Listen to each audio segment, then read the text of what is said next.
Roma, uma das maiores civilizações do mundo. Um império implacável dominando mais de 1/4 da população do mundo. Um império construído com poderio militar e com a inovadora tecnologia romana. Suas habilidades em engenharia criam algumas das mais sofisticadas arquiteturas que o mundo já viu. Eles se deleitavam em banhos aquecidos, possuíam vasos sanitários com descarga e até mesmo vidraças duplas. A tecnologia romana era tão avançada que alguns alegam que ainda hoje dependemos dela. Mas seria isso verdade? Quanto exatamente devemos aos romanos?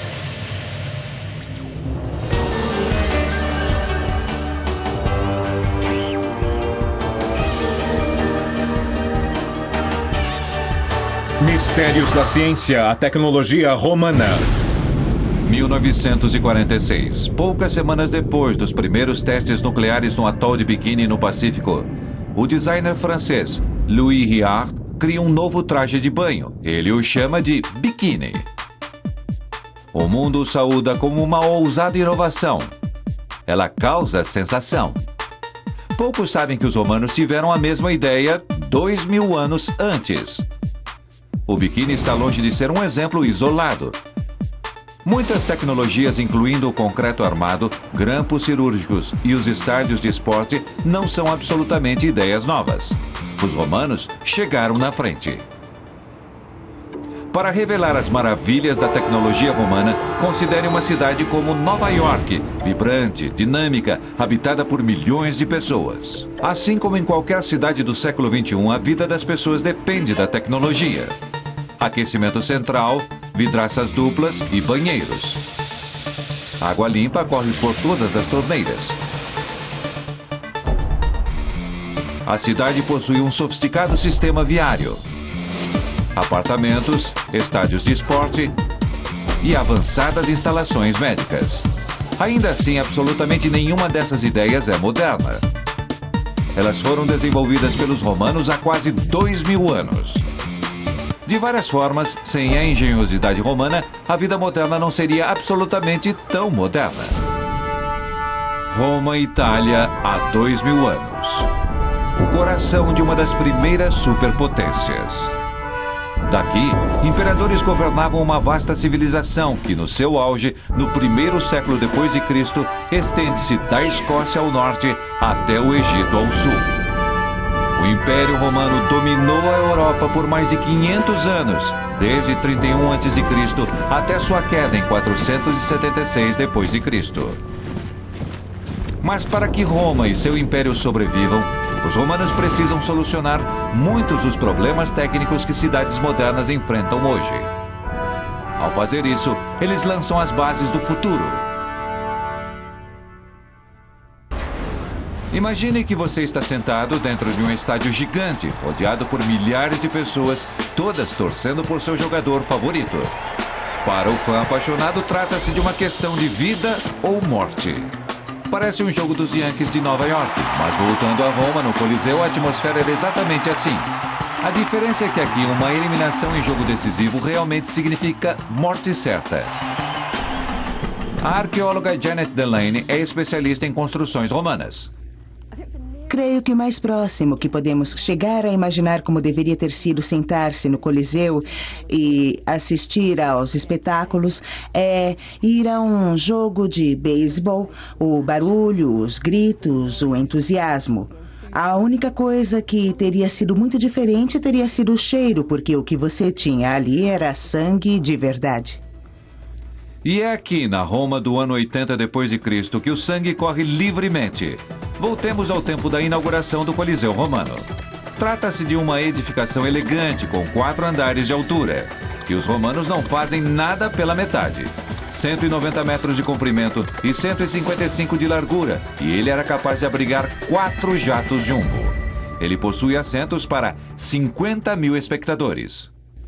O Coliseu é o maior dos anfiteatros romanos. Se você fizesse um anfiteatro maior do que ele, os espectadores nos fundos perderiam a ótima visibilidade. Você não seria capaz de ver coisa alguma, pois eles não tinham binóculos. Portanto, ele é tão grande quanto poderia ser para que as pessoas enxergassem. Até mesmo pelos padrões de hoje, esse é um grande projeto de construção. São precisos cerca de 9 anos, milhares de trabalhadores, 100 mil toneladas de calcário e 300 toneladas de ferro para fazer isso tudo. As paredes internas e externas são construídas de pedra. Entretanto, parte de sua força estrutural vem de sua mais recente e mais avançada forma de concreto. Os romanos não inventaram concreto. Eles tomaram a ideia emprestada, assim como muitas outras, de civilizações conquistadas, como os etruscos, que misturavam cal, água, areia e pequenas pedras a fim de fazer uma argamassa de cal. Isso é o bastante, mas não espere que ela vá suportar sua casa. Ela desmorona com o tempo. Cientistas romanos superam esse problema com um novíssimo ingrediente que torna o concreto deles mais forte. Um ingrediente forjado no coração de um vulcão. Esse seu ingrediente de alta tecnologia é pozzolana, cinza vulcânica encontrada nas encostas do Vesúvio ao sul da Itália. Pozzolana é uma mistura de sílica, alumínio e óxido de chumbo cozida na fornalha de um vulcão. Sua sílica é amorfa, o que quer dizer sem forma, mostrando como seus átomos estão unidos de forma solta. A areia é igualmente composta de sílica, mas seus átomos estão muito bem unidos em uma estrutura cristalina que os impede de reagir com outros elementos químicos. Os átomos de sílica, agrupados de forma solta na pozzolana, reagem mais facilmente com outros ingredientes no concreto. A adição de pozzolana à argamassa de cal prende as moléculas de cálcio. A mágica da técnica romana cria uma mistura versátil, tão melhorada que até mesmo se fixa debaixo d'água. Os romanos chamam seu produto milagroso de caementum, daí a palavra cimento. E ainda melhor, acrescentando agregado de pedra à mistura, eles criam um concreto forte e adaptável. Delaney acredita que esse avanço revolucionou a arquitetura. Assim, a argamassa feita a partir dessa areia vulcânica pode chegar a ter uma força talvez 5 a 8 vezes maior do que aquela da argamassa que havia sido usada antes disso. Isso significa que a argamassa romana está muito mais próxima das argamassas modernas usadas no concreto. Os engenheiros romanos usam concreto para construir a arquibancada em rampa e para dar estabilidade à edificação. Dando sustentação à enorme estrutura do Coliseu estão fundações de 12 metros de profundidade feitas de cimento e pedra. A enorme área oval de assentos é sustentada por um complexo sistema de corredores radiais e concêntricos, cobertos por abóbadas cilíndricas de concreto. Abóbadas cilíndricas são arcos, estendendo-se em linhas retas a fim de formar arcadas que sustentam múltiplas fileiras da superestrutura. Arcos são um elemento-chave da arquitetura romana. O segredo é a maneira como os arcos suportam cargas verticais, em grande parte pelo que os engenheiros chamam de compressão axial. A carga é disposta horizontalmente sobre o arco para as laterais. O peso repousa na pedra-chave no topo do arco, que então transfere a carga através do arco e de lá para os pilares. O que isso cria para os romanos é um elaborado alveolar de arcos e passagens. Os milhares de espectadores que procuram emoções podem entrar no anfiteatro através de 76 entradas, um sistema bastante semelhante ao dos estádios modernos. Sua entrada tinha uma pequena tessera, tinha um número, e isso o levava para uma determinada seção de assentos. O sistema de entradas e saídas é tão eficiente que é possível deixar o edifício em cerca de 5 minutos. Um labirinto de túneis e jaulas sob o chão de madeira da arena abriga centenas, até mesmo milhares de animais selvagens e gladiadores, esperando para lutar até a morte. O desenvolvimento do concreto transformou a arquitetura e é um dos principais avanços tecnológicos que os romanos legaram ao mundo.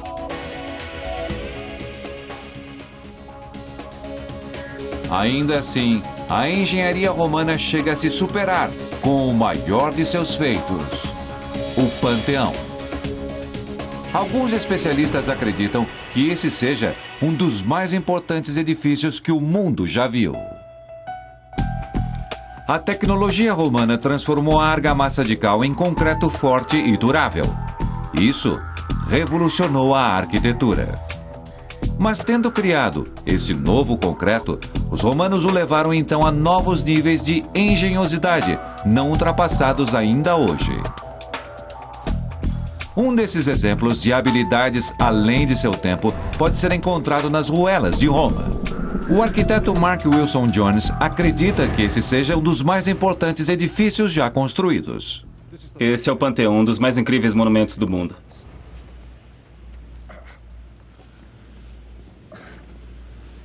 Pronto. E aqui estamos nós. É um espetáculo. Construído no ano 118, esse é um templo a deuses que hoje ninguém mais venera.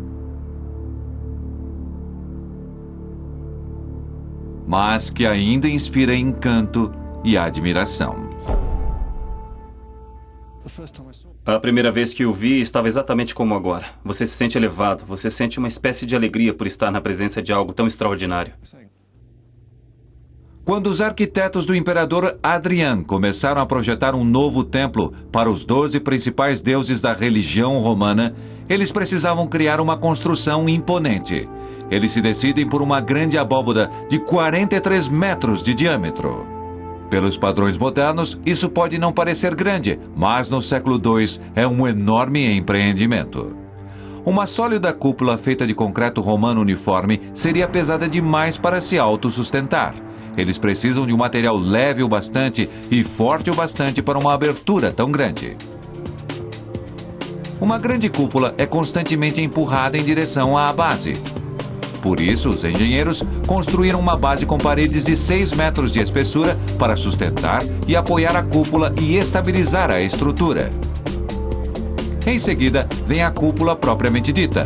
Uma equipe de marceneiros construiu uma estrutura de madeira.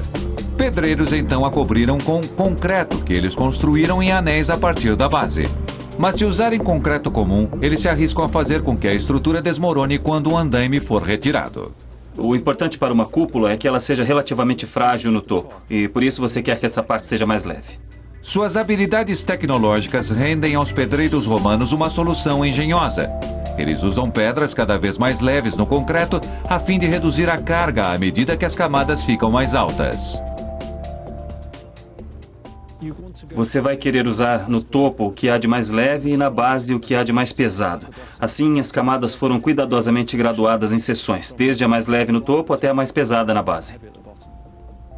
Para a solidez na base, eles misturaram pedaços grandes de pesada rocha de basalto. No centro, pedaços pequenos de rocha. No topo, eles usam pedra pome, uma rocha vulcânica que flutua na água.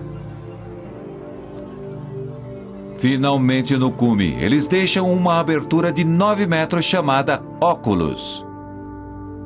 Isso evita uma pesada carga na parte mais frágil da cúpula e também permite que a luz entre no interior do panteão.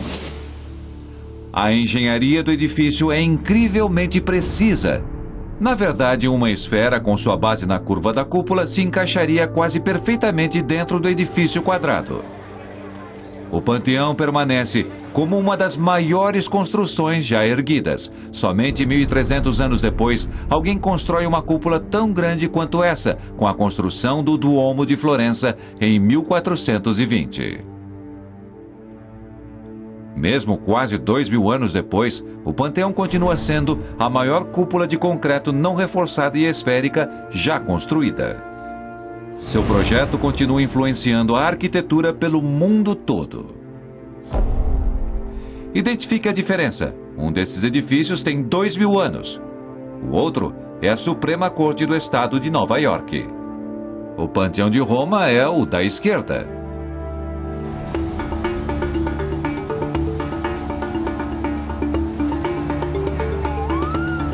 No século XXI, quase 50% da população mundial vive hoje em cidades e áreas urbanas. Mas esse estilo de vida não é uma invenção exclusivamente moderna, pois os romanos chegaram lá primeiro. A Roma antiga era uma cidade completamente moderna, com imponentes edifícios, apartamentos e uma sofisticada infraestrutura para mantê-la funcionando. A escala de construção impressiona a arqueóloga Janet Delane. Creio que o que é diferente em relação ao mundo romano é simplesmente sua proporção. A cidade de Roma talvez tivesse 1 milhão de pessoas. Ora, não se tem cidades desse tamanho novamente, senão no final do século XVIII, XIX. Pelo menos, não no mundo ocidental. Nova York é conhecida por seus arranha-céus e gigantescos edifícios de apartamentos. Mas a ideia de viver nas alturas não é nova. As ruínas de Ostia, um subúrbio em que moravam muitos dos 1 milhão de cidadãos de Roma, mostra como os arquitetos romanos são os primeiros a resolver um problema que todos os planejadores de cidade enfrentam hoje: falta de espaço. As cidades romanas são, em geral, construídas entre muros, limitando o espaço disponível para as edificações. Por isso, assim como as cidades de hoje, o único caminho a seguir é para cima. Mesmo desde os primórdios da história de Roma, havia blocos de apartamentos de vários andares. E isso evolui em uma arte bastante refinada. Há edifícios com 2, 3, 4, 5 andares. E um bastante famoso que não sobreviveu, que aparentemente possuía 8 andares. Mais uma vez, o ingrediente-chave é o concreto. Os arquitetos constroem fortes paredes de sustentação com concreto revestido de tijolos e ladrilho. Essa técnica cria edifícios de apartamentos de quase 24 metros de altura. Para manter uma estrutura firme, eles constroem fundações profundas usando concreto. Seus apartamentos não têm apenas vários andares, mas na parte interior são bastante semelhantes ao que se veria hoje. Os melhores apartamentos incluem cozinha, uma sala de estar e um sanitário. Roma e a vida urbana passaram pelo mesmo tipo de revolução que ocorreu em meados do século XX no que diz respeito ao que podemos chamar de conveniências modernas. O que surpreende Delane é que há 2.000 anos de Ostia, o estilo de vida hoje pouco mudou. Isso nos diz algo acerca da natureza humana, que é possível partir de um lugar como a Roma antiga, com seus apartamentos e uma densidade urbana realmente grande, e chegar a Nova York, onde se está fazendo basicamente a mesma coisa, apenas em uma escala ainda mais grandiosa. Para aqueles de nós que moram no Ocidente, luxo pode significar banheiros imaculados e TV a cabo. Para os romanos, isso significa algo a que nós nem damos atenção: vidro de janela. Creio que o que mais gosto em relação aos romanos no que se refere a verdadeiras invenções é o vidro de janela. Isso só é possível devido à invenção do vidro soprado, o que acontece em meados do século I a.C. Os romanos criam vidro de janela, mas então dão um novo passo em termos de tecnologia. Se você tem apenas uma única placa de vidro, o calor sai quando a luz entra. Assim, o que os romanos fazem? Eles inventam vidraças duplas. Vidraças duplas são padrão nas habitações modernas desde os anos 70. Mas em Ostia, há a prova de que os romanos chegaram lá primeiro. Marceneiros criam um suporte de vidro com 2 fendas, com cerca de 1,27 cm de distância um do outro, para que ali se assentem os painéis de vidros duplos. Essa nova tecnologia de insolação de calor e iluminação de cômodos é especialmente importante em um outro aspecto da vida urbana romana: os banhos. Recentemente, academias e spas têm se tornado cada vez mais populares. Entretanto, mais uma vez, os romanos chegaram lá primeiro. Os romanos são fanáticos por limpeza e banhos, e podem contar com locais confortáveis providos de tecnologia para aquecimento ainda hoje utilizados. A maior parte dos banhos romanos são hoje simples ruínas. Mas na antiga cidade de Bath, no oeste da Inglaterra, existe uma casa de banho ainda funcionando com tecnologia romana. Em 76 d.C., os romanos constroem uma casa de banho ao redor de uma fonte natural que jorra até 910 mil litros de água quente todos os dias. muitos edifícios ao redor dos banhos são vitorianos, datando de cerca de 1897. Mas os banhos propriamente ditos e o encanamento usado para circular a água são romanos, ainda funcionando depois de quase 2000 anos. O termo encanamento vem da palavra romana plumbus, que significa chumbo.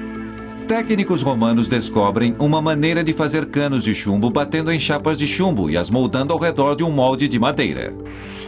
Até que fosse confirmado serem um perigo para a saúde no final do século XX, encanamentos de chumbo ainda eram comumente usados para a água. Os banhos romanos contam ainda com uma outra tecnologia familiar: banheiros. Estou entrando em um dos sanitários públicos de Ostia, e assim como tudo mais no mundo romano, isso mostra uma grande dose de planejamento. Aqui os lavatórios estão situados ao lado dos edifícios de banhos públicos e isso é maravilhoso, pois é possível usar a água já utilizada dos banhos para fazer a limpeza de todo o canal do sistema do sanitário. Privacidade não é uma coisa muito importante nos tempos romanos. Esse sanitário é partilhado por homens e mulheres, todos sentados um ao lado do outro sem qualquer tipo de separação. A limpeza é importante para os romanos, por isso, ainda que eles não tenham papel higiênico, eles podem se limpar com uma esponja molhada presa a um cabo. Uma coisa que ninguém sabe: eles carregam consigo sua própria esponja pessoal? Todas essas novas tecnologias baseiam-se em um elemento vital. Viva você no século I ou no século XXI, você não pode viver sem ela. Água. Cidades modernas requerem bilhões de litros de água por dia. E a crescente demanda por água inspira os romanos a construir seus maiores feitos de engenharia. Todas as cidades modernas precisam de milhões de litros de água por dia. À medida que a população da cidade de Nova York crescia, chegando a 6 milhões de pessoas, em meados do século XIX, crescia também a necessidade por água. Nova York estava rodeada por fontes e reservatórios. O que ela precisava era de uma maneira simples e eficaz de transportar aquela água para as pessoas. Felizmente para Nova York, os romanos solucionaram esse problema há mais de 2000 anos. Em seu auge, a cidade de Roma precisa de água para cerca de 1 milhão de pessoas, mas as fontes de água limpa estavam a pelo menos 24 quilômetros de distância. Os romanos precisam de uma maneira de trazer a água das fontes nas colinas até a cidade. Eles usam a gravidade. Por volta do ano 97, 9 aquedutos levam mais de 950 milhões de litros de água por dia, vinda das fontes nas montanhas. Peter Eicher estuda a importância do transporte da água até Roma. O que os romanos fizeram de diferente das culturas que os antecederam, das pessoas antes deles, foi levar água em grandes quantidades para as cidades e também construir a vida da cidade ao redor de aquedutos. Com um modelo simples, ele demonstra como o sistema funcionava. Temos aqui um modelo para demonstrar uma regra simples, mas rigorosa de um aqueduto romano. Aquela água é trazida do aqueduto pela gravidade e somente pela gravidade. A extremidade na fonte tem de ser mais elevada do que a extremidade na cidade e precisa haver um plano constante inclinado. A água entra por uma das aberturas do aqueduto e é levada pela gravidade, desce para a cidade. A água em um aqueduto é transportada por uma distância de 48 quilômetros, embora a diferença de altura entre os pontos de partida e de chegada sejam de meros 12 metros. O gradiente médio era de cerca de 0,5%. A maior parte da água flui através de túneis e calhas. Mas quando os romanos se deparam com um obstáculo ou quando o solo fica mais fundo, eles constroem seções elevadas a fim de manter o grau correto de inclinação e deixar a água fluir livremente. A parte de um aqueduto que considero a mais impressionante é a visível, a parte que é levada sobre arcos. Apenas 46 dos 416 quilômetros de aquedutos de Roma estão acima do solo. Os arcos são feitos de uma combinação de concreto, pedra e revestimento de blocos. Usando técnica de construção, os romanos atravessavam grandes vales e rios. O Pont de Gard, na França, foi construído por volta de 19 a.C. Ele tem quase 300 metros de comprimento, atravessando 48 metros sobre o rio Gard.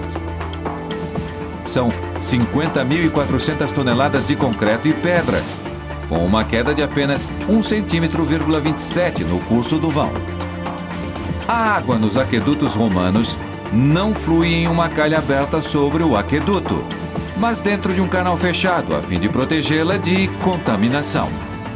As ruínas ainda podem ser vistas em cortes transversais do que restou. Usando apenas esse sistema, os aquedutos de Roma fornecem água suficiente para encher mais de 450 piscinas olímpicas todos os dias.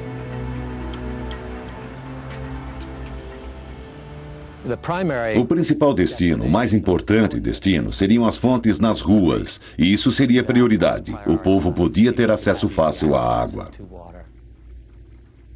Hoje, os 8 milhões de habitantes de Nova York precisam de 3 bilhões e 800 milhões de litros de água por dia. O brilhantismo da tecnologia romana aparece no fato de que 95% da água de Nova York vem de aquedutos ainda funcionando segundo os princípios do projeto romano.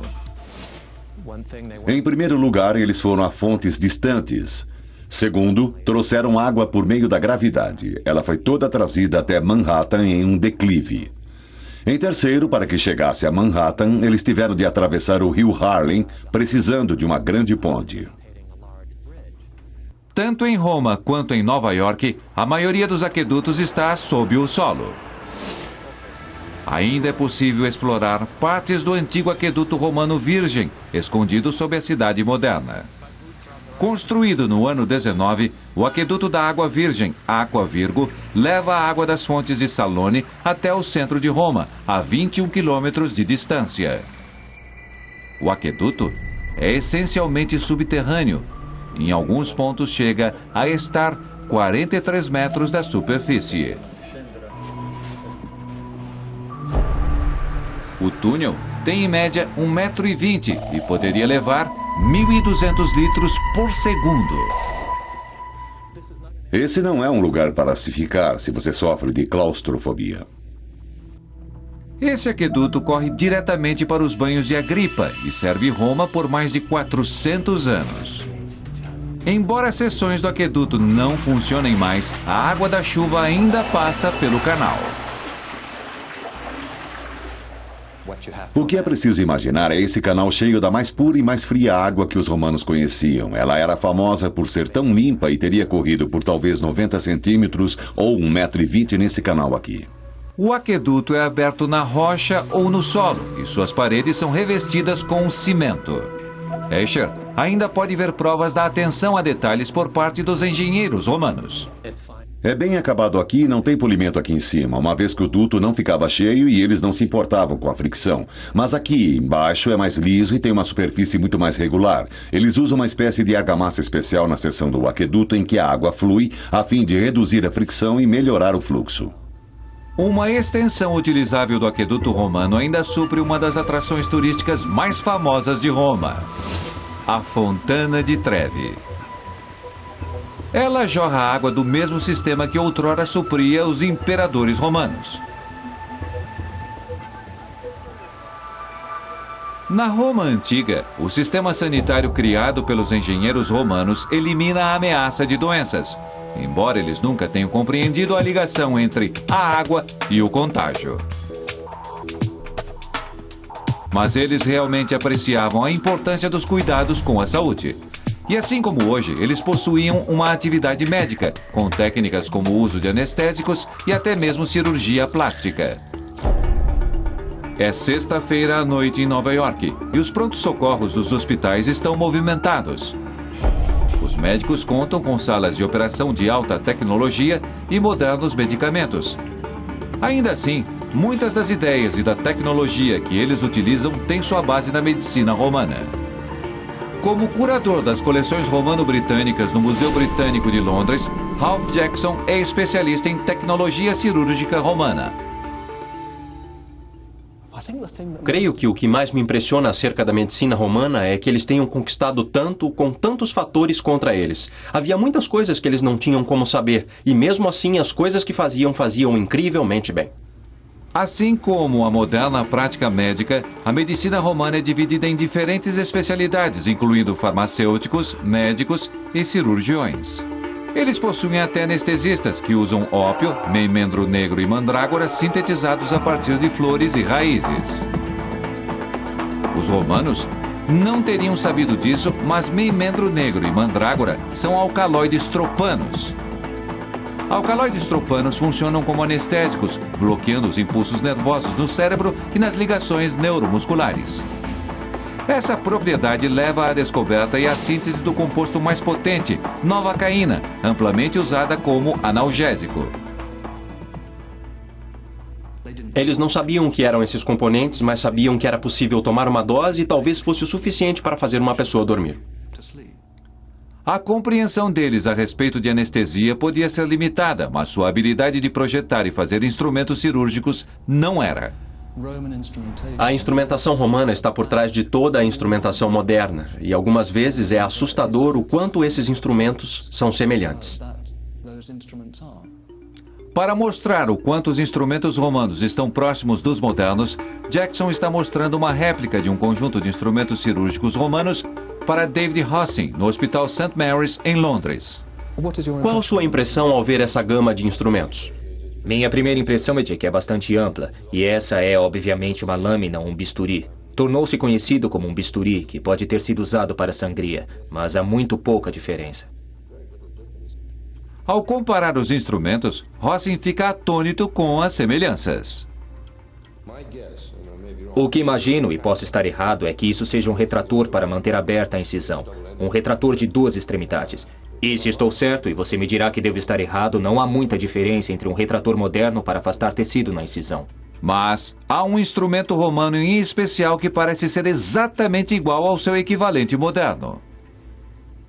Esse é um retrator menor, semelhante ao seu retrator pequeno, a não ser pelo fato de que você achará interessante saber que temos dois tipos diferentes de retrator, por isso esse é chamado de pata de gato.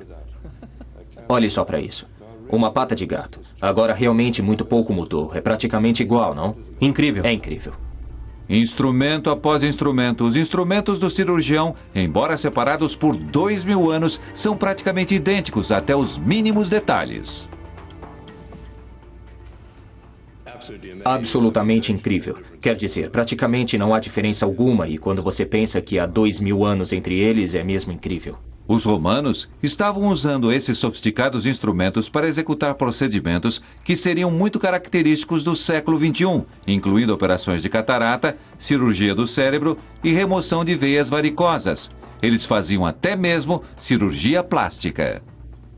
Os romanos executavam uma série de operações que nós consideraríamos cosméticas. Quando as pessoas envelheciam, as pálpebras deixavam de se retrair de forma adequada e você tinha uma espécie de alongamento da pálpebra superior. Uma pequena parte de tecido era retirada da pálpebra superior e pontos muito finos eram dados, uma espécie de cirurgia cosmética. A operação cesariana, como a conhecemos, não era feita pelos romanos. Eles utilizavam um procedimento mais grosseiro para a remoção de um bebê de uma mãe prestes a falecer. Dizer que a operação cesariana está relacionada a Júlio César e que se trata de uma técnica romana é um grande equívoco. A operação cesariana não era praticada na antiguidade, pois se a tivessem feito, eles sabiam muito bem que isso mataria a mãe.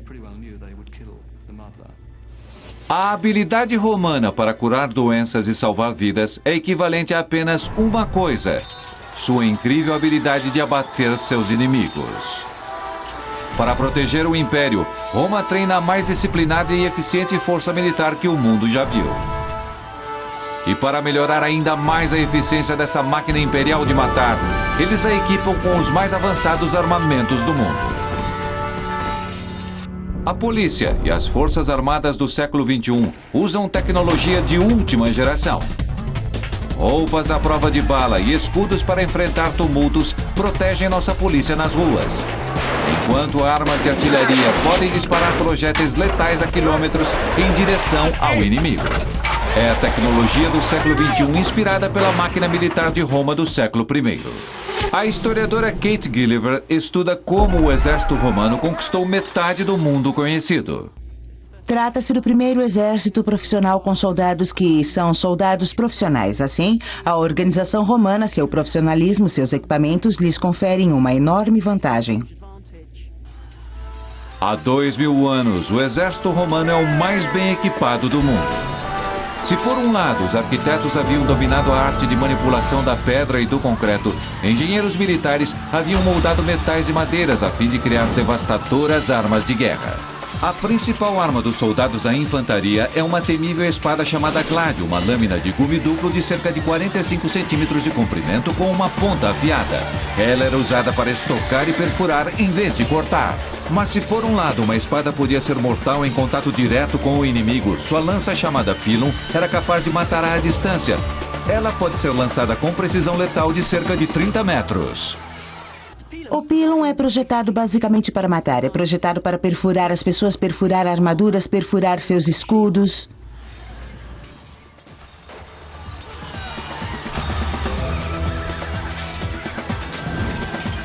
O pilum possui um fuste de madeira de 1,80 m de comprimento, com uma haste de ferro de 60 centímetros de comprimento. A ponta da haste era triangular e teria sido difícil removê-la quando enfiada no inimigo. A desvantagem de qualquer arma do tipo dardo é que o inimigo pode apanhá-la e lançá-la de volta. Mas cientistas militares romanos empregaram a mais recente tecnologia de trabalhar o metal para proteger seus homens. A ponta de ferro do pilum é temperada através de rápido aquecimento e resfriamento, tornando-a sólida e forte. O fuste não é temperado, deixando-o macio. Ao atingir um escudo, a forte ponta do pilum o penetra, mas o macio fuste se curva, tornando-o inútil se o inimigo o lançar de volta contra os romanos. Proteger seus soldados contra ferimentos é tão importante quanto armá-los para atacar. Os antigos soldados romanos usam cotas de malha chamadas lorica amata. Fileiras verticais de sólidos anéis parecidos com arruelas feitos de bronze e ferro são unidos a anéis rebitados que correm horizontalmente. Ela possui seus defeitos. É muito pesada, chegando a cerca de 15 quilos. E as flechas inimigas conseguem penetrar entre os anéis, ferindo quem a está usando. O especialista em reconstrução de armas Ben Gill estuda o impacto de armas romanas. Assim ela literalmente arrebenta as ligações e abre seu próprio caminho. Os armeiros romanos criam uma forma de proteção bastante superior. Placa blindada articulada chamada lorica segmentata, feita de uma série de placas de ferro sobrepostas umas às outras, unidas por correias de couro. É tão flexível quanto a cota de malha, mas 1/3 mais leve. Os coxins de proteção nos ombros e no corpo usadas por jogadores de futebol americano funcionam de forma muito semelhante.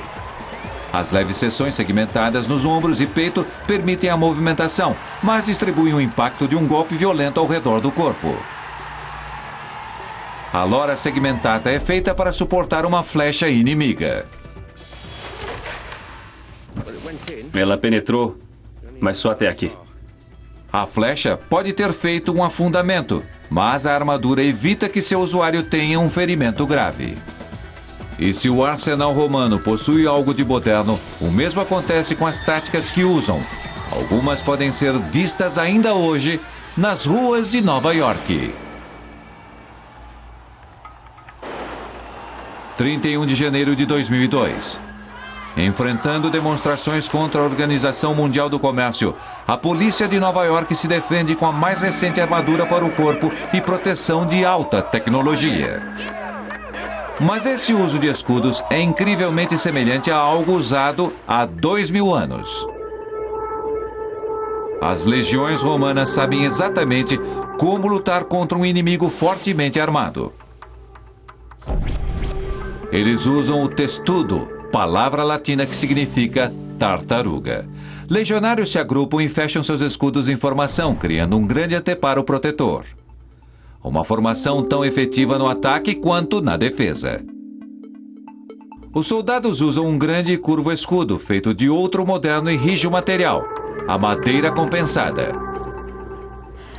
A madeira compensada é muito fácil de ser feita. Basta pegar umas poucas camadas de madeira e colá-las com os veios a uma distância de 90 graus uns dos outros nas diferentes camadas. E isso proporciona uma proteção bastante segura, mas mesmo assim um tanto flexível. E é dessa forma que eles são capazes de produzir esses escudos curvos. A laminação das camadas alternadas em 90 graus dá ao escudo sua resistência. Jogue uma bola de gude sobre uma fina folha de madeira e ela se quebra facilmente. Coloque duas folhas juntas com os veios na mesma direção e elas ainda quebram. Mas cruze os veios e a bolinha é lançada para fora.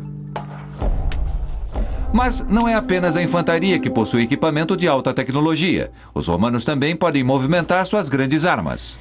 Creio que uma das coisas que mais me impressionam na tecnologia militar romana é a artilharia.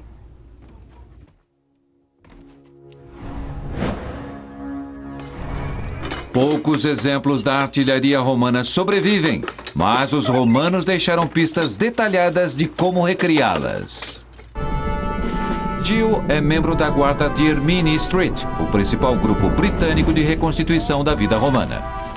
Ele acredita que suas recriações nos ajudam a compreender como funcionava a tecnologia romana. Antes que isso fosse feito, ninguém sabia de fato como essas armas e como esses equipamentos funcionavam. Mas somente saber como eram construídos não nos diz realmente como eram usados. E é por isso que a arqueologia experimental como essa é importante.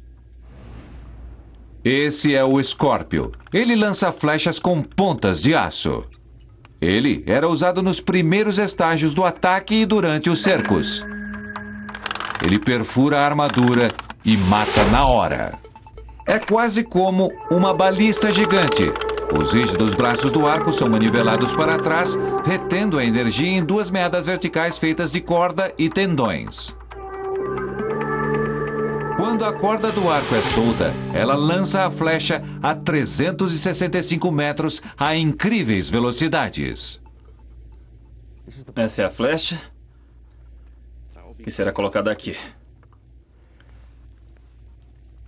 Quando eu solto a flecha, você vai ver que o fuste de madeira debaixo dela também se projeta para frente, e isso funciona de forma bastante semelhante ao cano de uma arma, mantendo a flecha tão reta quanto possível quando deixa a arma.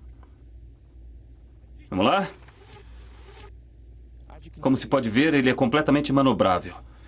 Eu então miro em um alvo e, quando estiver preparado, atiro neles quando quiser.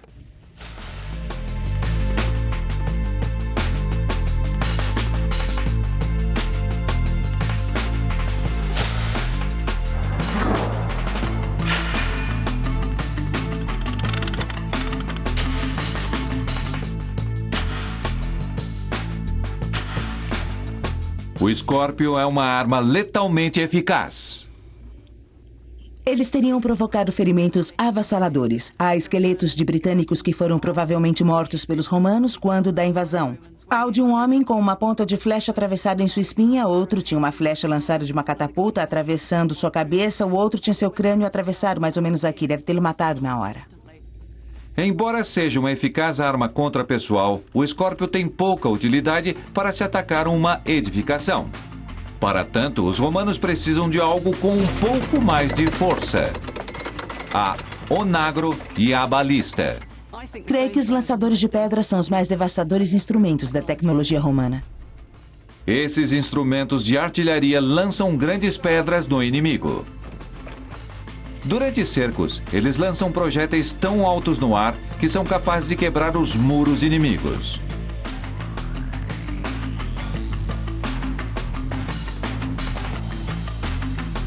O zunido das pedras aterroriza os inimigos de Roma. Para aumentar o fator medo, elas são pintadas de preto para que sejam difíceis de serem vistas. É bastante eficaz fisicamente, mas é também uma enorme arma psicológica e os inimigos contra quem os romanos lutam realmente se assustam com isso. A balista funciona como o Scorpio, mas é maior e mais potente. Ela é capaz de lançar uma pedra de 27 quilos ou uma flecha de 90 centímetros a cerca de 450 metros, permitindo que os soldados fiquem fora do alcance das setas inimigas. A velocidade do projétil é fenomenal, atingindo seu alvo a cerca de 184 km por hora. Qualquer um que recebesse um impacto direto seria morto na hora. A Onagro usa um princípio diferente. Ela lança pedras do tamanho de uma bola de basquetebol, pesando até 22 quilos, a quase 300 metros, usando um único braço e funda. O braço vertical é impulsionado por uma grande meada de corda horizontal enrolada e torcida, a fim de criar uma força rotacional. A meada age como uma mola, guardando energia a ser liberada no disparo.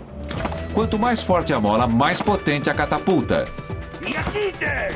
Os romanos usam corda feita de tendões por ser bastante flexível, devolvendo uma porcentagem excepcionalmente alta da energia nela contida. Cada legião romana carregaria cerca de 60 peças de artilharia.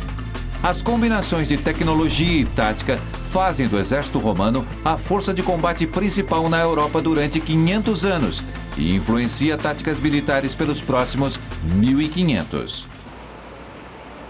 Vivemos em um mundo melhorado pela tecnologia, mas grande parte dela é inspirada pelos romanos.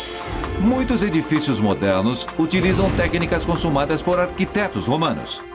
Sem seu desenvolvimento do concreto, muitos de nossos famosos marcos talvez nunca tivessem sido construídos.